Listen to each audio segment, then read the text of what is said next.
Hi, I'm Brian Kelleher.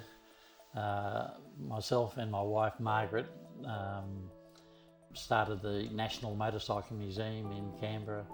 I think the name was registered in 1988.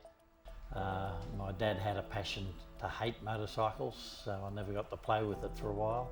And I think it's his fault that I've ended up with as many motorcycles that I have. I placed an ad in the National Motorcycle magazine saying that I wanted to form a group of people that were interested in starting a National Motorcycle Museum. Didn't receive much help for that. Most people just thought I was trying to scam bikes out of old people. So that ad ran for about 6 to 8 months, and then Margaret and I just ventured off on our own, collecting for the next, we've been out collecting bikes for nearly 50 years, so it's been a long road. I've had lots of fun chasing people that I knew had particular things, especially ex-racing guys. Some responded really well and passed on a bit of memorabilia for us. Some of them just told me to rack off, leave them alone.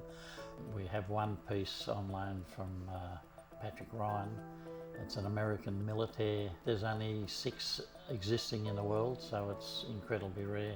Patrick Ryan's father had a motorcycle business in Sydney, well, his great-grandfather, I think, and I used to visit it quite often, and every time I saw him I'd ask, when are we getting the militaire?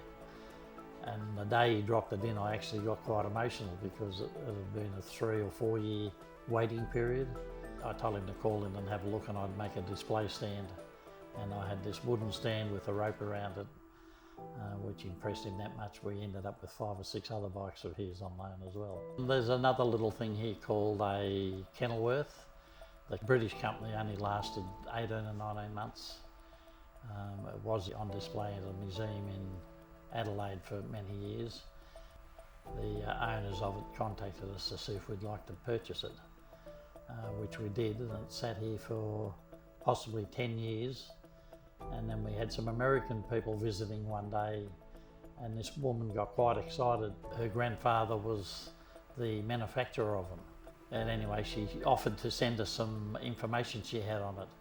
And a folder turned up with photos, company history, which would just be locked in a drawer somewhere if she hadn't happened to have called in and seen the bike sitting here. The biggest kick I get out of it is the amount of information people have downloaded on the internet. And if you read it, it's the compliments are excellent. I did get a phone call yesterday morning. A gentleman in Sydney's just been diagnosed with cancer and only given 6 to 8 months to live. And he's got his father's bike collection that he's got no one else to give it to. And he's offered to give it to the museum. So they're bikes that in the 70s and 80s that most people knew and lots had to ride. So when I told him I would, that got him made him feel heaps better. So, and that never met him, hadn't heard of him.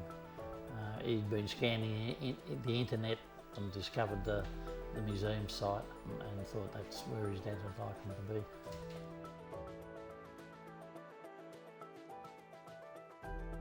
So you get older guys in, and after about 15 or 20 minutes they have to go outside to get themselves together again.